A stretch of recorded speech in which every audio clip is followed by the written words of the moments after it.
My students, आज मैं एक क्वेश्चन सॉल्व करने जा रहा हूं। कल मैंने पढ़ाया था dissolution of partnership form. Dissolution of partnership form में आपको बतलाया गया था कि कंपनी का विघटन कैसे होता है। कंपनी जब लगातार कई वर्षों तक हानि में चला जाता है या सभी साझेदार मिलकर के अपना व्यवसाय को बंद करना चाहते हैं और दूसरे नए व्यवसाय को जिसमें लाभ अधिक होगा या बड़े पूंजी वाले व्यवसाय को करना चाहते हैं, तो पुराने फर्म का विघटन कर देते हैं, यानी समाप्ति हो जाता है। और समाप्ति होने पर प्रक्रिया जो है सो कंपनी का कारोबार जो है सो पूरा का पूरा बंद हो जाता है, सभी लेखाओं को बंद कर दिया जाता है। उससे संबंधित आज हम क्वेश्चन देने जा रहे हैं, एक बताने जा रहे हैं। वो क्वेश्चन नंबर 11A जो आपके स्क्रीन पर आएगा। क्वेश्चन नंबर 11A आपके स्क्रीन पर आएगा। उसमें कह रहा है राम, मोहन और श्याम ये तीन साझेदार हैं। राम, मोहन और श्याम तीन साझेदार हैं जो 5-3-2 के अनुपात में अपना लाभ हानि का बंटवारा करते हैं और अपने व्यवसाय को बंद करने के लिए सहमत हो जाते हैं। तो हम कैसे लेखा करते हैं, कल मैंने बताया था। व्यापार चूंकि बंद हो जाता है, डिसोल्यूशन में हम क्या करते हैं, जो रियलाइजेशन अकाउंट तैयार करते हैं, यानी कि सभी खाताओं को बंद करने के लिए हम रियलाइजेशन अकाउंट तैयार करते हैं। पार्टनर्स, एडमिशन ऑफ पार्टनर में, रिटायरमेंट ऑफ पार्टनर में और डेथ ऑफ पार्टनर, सभी जगह पर हम रिवैल्यूएशन अकाउंट बनाते थे, लेकिन यहाँ रियलाइजेशन अकाउंट बनाएंगे। कल मैंने समझा दिया था, आज उसे मैं क्वेश्चन में प्रयोग करके एक क्वेश्चन 11A है जो आपके स्क्रीन पर डाला जा रहा है, उसको सॉल्व करने जा रहे हैं। सबसे पहले हम बनाते हैं रियलाइजेशन अकाउंट।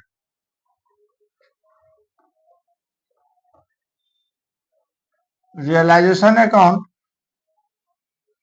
का लेजर हम तैयार करते हैं।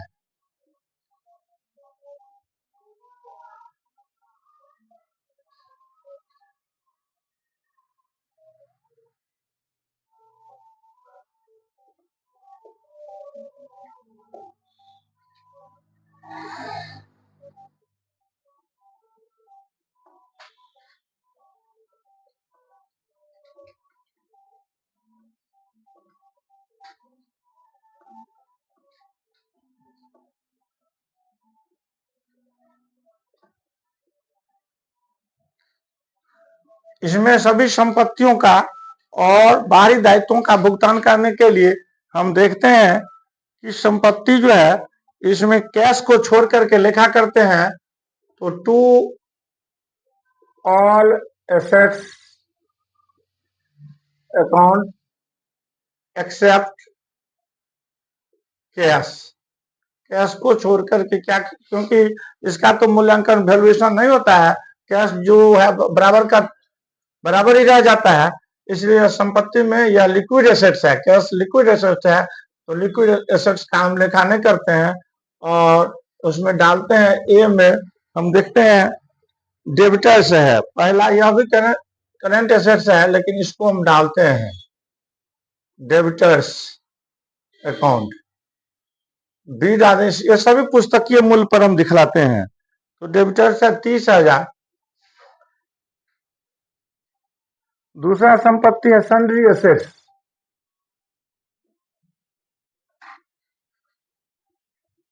सन्ड्री एसेट्स है आपका, यह भी है 30,000।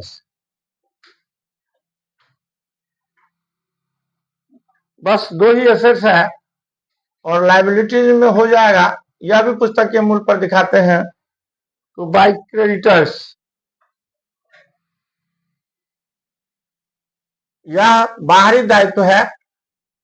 लेनदार जो है सो बाहरी दायित्व है, क्योंकि हम परचेज उधार करते हैं तो वही लेनदार बनता है, तो इनका भी भुगतान हमको करना होगा। तो इसका भी हम पुस्तकीय मूल्य पर दिखा लेते हैं। तो 20,000 रुपया से है।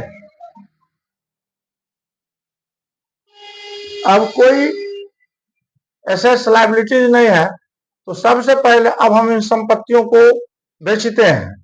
इस संपत्तियों का हम रियलाइज्ड वैल्यू निकालते हैं। तो इस प्रश्न में कह रहा है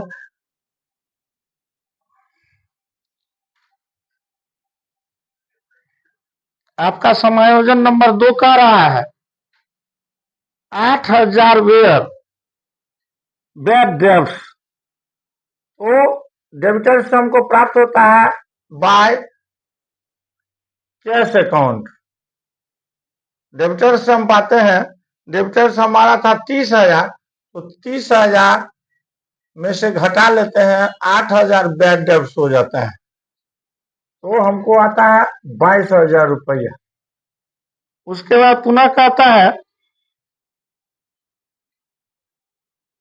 राम टूक 1/2 part of sundry assets for 10,000, तो बाय राम जो है तो सन्ड्री एसेट्स जो है 30,000 का, इसका आधा तो राम ले लेता है, तो Ram's capital account, Ram's capital account में हम ट्रांसफर कर देते हैं। 15,000, 30,000 का आधा हुआ 15,000, लेकिन राम ग्रहण करता है 10,000 पर राम ले लेता है। अब जो 15,000 का आपका बच जाता है सन्ड्री एसेट्स, इस 15,000 के सन्ड्री एसेट्स को कहता है remaining assets were sold in cash for ₹8,000, यानी 8,000 में ये रिमेनिंग एसेट्स जो है इसको बेच देते हैं, तो बाय बेचने पर कैश आता है, कैश अकाउंट हमको पुनः आ जाता है 8,000 रुपया। अब हम देखते हैं, क्योंकि हमको पेमेंट भी करना है, तो यहाँ 22,000, 8,000, 30,000 कैश आ जाता है, तो हम पेमेंट दे सकते हैं। और किताब में भी दिया हुआ है कैश, बैलेंस शीट में आप जाएंगे तो पुराने बैलेंस शीट में दिखा रहा है 10,000 रुपया कैश है, तो हमारे पास पर्याप्त राशि है, अब हम क्रेडिटर्स को भुगतान कर सकते हैं। To cash account paid to creditors,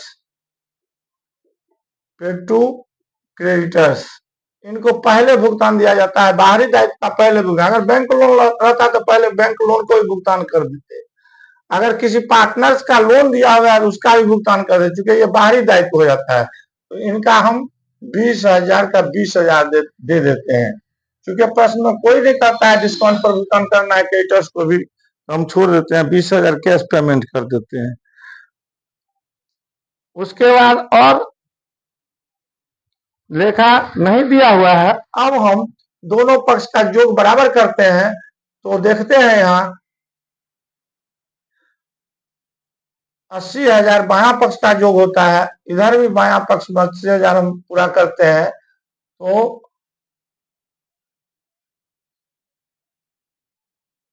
20,000 रुपया, 20,000 रुपया आपका।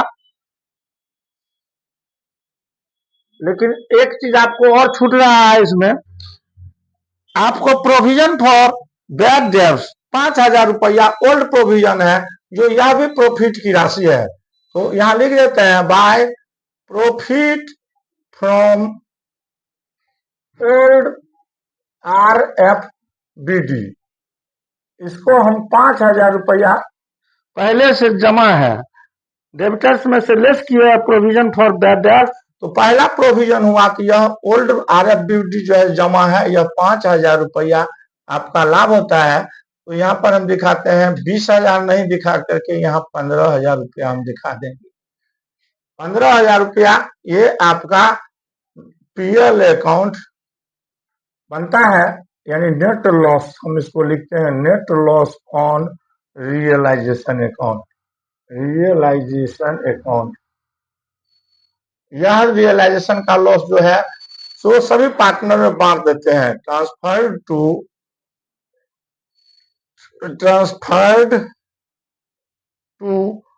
All partners capital account on old PL ratio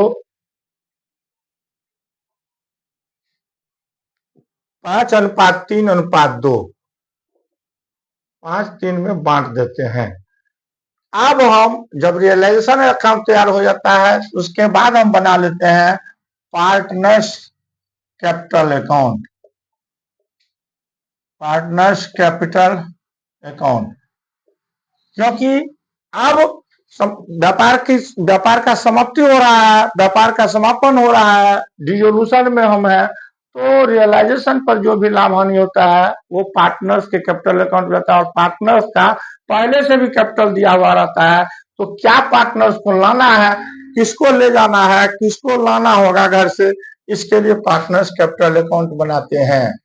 तो पार्टनर्स कैपिटल अकाउंट हम बनाते हैं तो देखते हैं जो 3 साझेदार हैं, राम, मोहन और श्याम।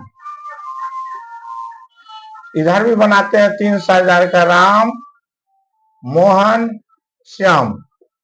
यहां पर लिख देते हैं राम, मोहन, श्याम। यहां भी लिखते हैं राम, मोहन, श्याम। यहां दिखाते हैं पर्टिकुलर्स, पर्टिकुलर्स। यहां पर अगर बैलेंस शीट में क्रेडिट होगा, पूंजी अगर बायां पक्ष में दिया होगा तो बाय बैलेंस बीडी।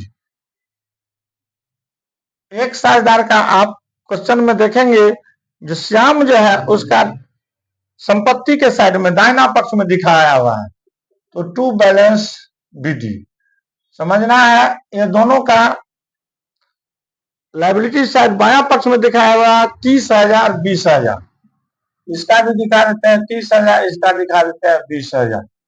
इसका नहीं है, इसका यहां नहीं होगा, इधर दिखाया हुआ है दाहिना पक्ष में एसेट साइड में दिखला रहा है सोहन का कैपिटल। सोहन है, श्याम के जगह पर आप सोहन कर देंगे, श्याम के जगह पर आप सोहन कर देंगे, श्याम के जगह पर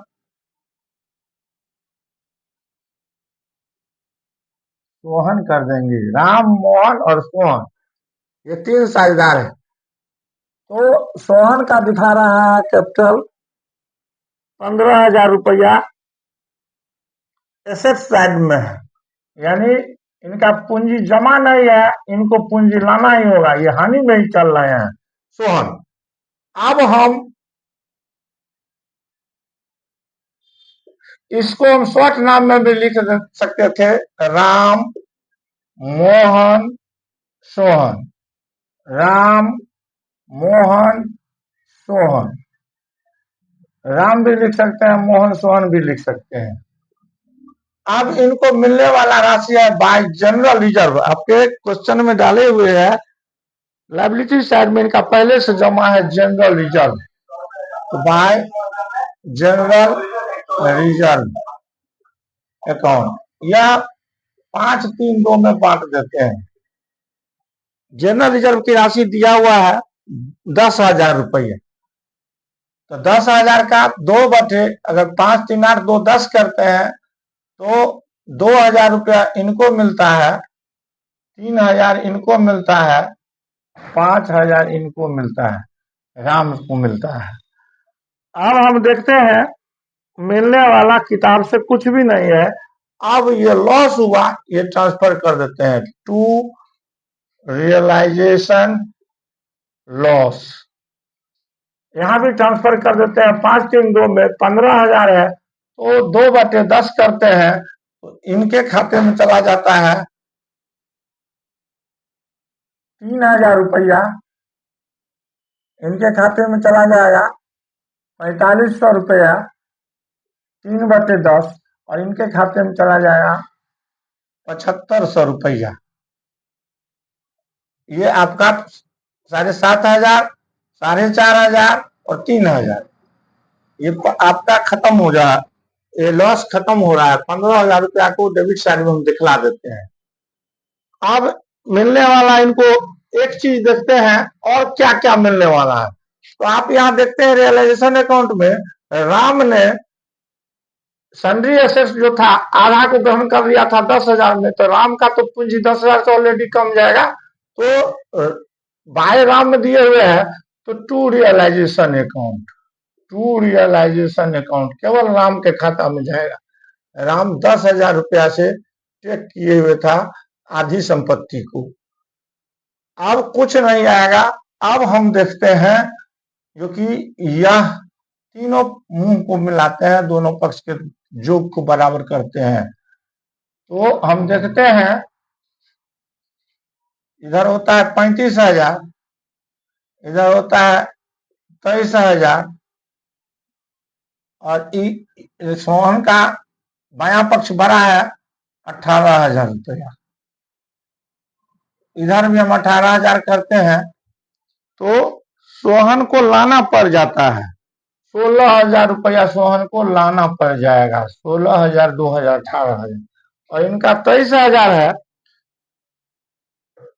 और एक का 35,000 है। तो 35,000 इधर भी हम पूरा करेंगे, बराबर करेंगे, 23,000 इधर भी करेंगे। तो देखते हैं, अरे 18,500 रुपया मोहन की पूंजी ज्यादा है 18,500, इसलिए मोहन टेक कर लेगा, कैश अकाउंट निकाल लेगा, मोहन को भुगतान मिल जाएगा। Cash account paid to partners, paid to partners हम करके पेमेंट दे देते हैं। और इनको 35,000 रुपया है तो 5, 5, 10, 1, 17,000, 5, 5, 10, 0, 1, 7, 11, 7, 15, 5 हाथ में 1, 1, 2, 1, 3, 17,500 रुपया राम को पेमेंट हो जाता है।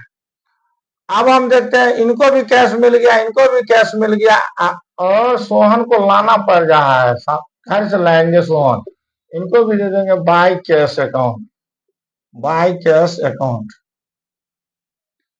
अब हम देखते हैं जो कि तीनों का पूंजी खाता बंद हो गया। अब हम पार्टनर्स कैपिटल अकाउंट बनाने के बाद पार्टनर डिसोल्यूशन में बैलेंस शीट नहीं बनता है, क्योंकि व्यापार की समाप्ति हो जाती है, इसलिए डिसोल्यूशन और पार्टनरशिप जब भी देखते हैं या कंपनी का भी डिसोल्यूशन होता है तो वहां कैश का ध्यान रखा जाता है। तो कैश अकाउंट का लेजर हम बना लेंगे, यानी कैश अकाउंट का लेजर जब बनाते हैं तो हमें एक पैसा हाथ में नहीं बचनी चाहिए, यानी कंपनी जब समाप्ति हो जाएगी, पार्टनरशिप फर्म जब समाप्ति हो जाएगा तो कैश रखने से क्या मतलब है।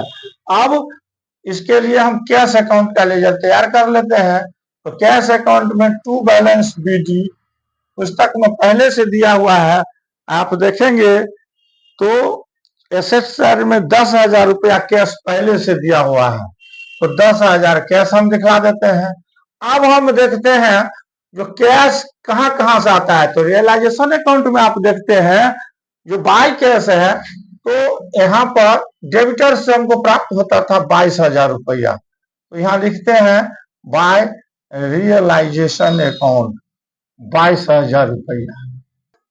पुनः हम देखते हैं जो यहाँ 8,000 रुपया कैश, जो आधी संपत्ति जो शेष बच जाता है उसे बेच दिया जाता है, तो बाय रियलाइजेशन अकाउंट यहाँ भी 8,000 रुपया हमें प्राप्त हो जाती है। अब हम देखते हैं कि कैश क्या हो रहा है, तो देखते हैं क्रेडिटर्स को भी हमको 20,000 का लोन माने बाहरी दायित्व है, तो क्रेडिटर्स को भी पेमेंट करना है। तो सबसे पहले इस साइड में जितना कैश आया था वो दिखा रहे हैं और इतना पेमेंट हम दे रहे हैं, तो by realisation account receive from creditors, तो पेमेंट टू क्रेडिटर्स, यानी 20,000 रुपया हम यहाँ पर क्रेडिटर्स को पेड कर देते हैं। टू कैश है तो बाय रियलाइजेशन अकाउंट करके हम यहाँ दिखा देते हैं। अब क्या बच रहा है कैश का, तो रियलाइजेशन अकाउंट से कोई मद नहीं है। यहाँ पार्टनर्स कैपिटल अकाउंट में देखते हैं तो एक साझेदार को, सोहन को, जो लॉस में चल रहा था, उन्हें 16,000 रुपया अपना पर्सनल संपत्ति से घर से लाना पड़ता है, पर्सनल एसेट से लाना पड़ता है, तो 16,000 रुपया से यहाँ प्राप्त होता है। तो बाय सोहन्स कैपिटल अकाउंट, बाय सोहन्स कैपिटल अकाउंट, यानी सारांश में देखते हैं कैश अकाउंट में कहां कहां से पैसा आ रहा है, तो 16,000 रुपया सोहन भी देते हैं, सोहन से आ गया।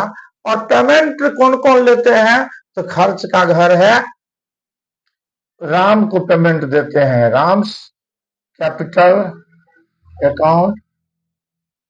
उसके बाद मोहन भी लेते हैं, मोहन्स कैपिटल अकाउंट। यानी दोनों का हम एक को 17,500 पेमेंट देते हैं, दूसरा को 18,500 रुपया पेमेंट देते हैं। अब कहीं पर कैश का कोई मामला नहीं बनता है। अब हम देखेंगे तो दोनों पक्ष बराबर हो जाना चाहिए, दोनों कैश का अमाउंट डेबिट साइड और क्रेडिट साइड दोनों पक्ष बराबर हो जाना चाहिए। तो हम यहाँ देखते हैं, दोनों पक्ष बराबर करने के लिए हम देखते हैं 56,000 इधर भी होता है, 56,000 इधर भी होना चाहिए। 8 7 15 1 16 6 हाथ में 1 5 5 10 16 हाथ में 1 8 1 9 6 15 1 16 6 हाथ में 1 1 2 1 3 2 5 इधर भी हो जाता है 2 8 10 6 16 6 हाथ में 1 1 2 2 4 1 5। सर आपका कैश में एक पैसा भी कोई बाकी बचे होता बैलेंस सीडी या बीडी नहीं बचता है, इसलिए हमारा डिसोल्यूशन फर्म का समाप्त हो जाता है, फर्म डिसॉल्व कर गया। आज से किसी साझेदार को कोई मतलब नहीं। Thank you.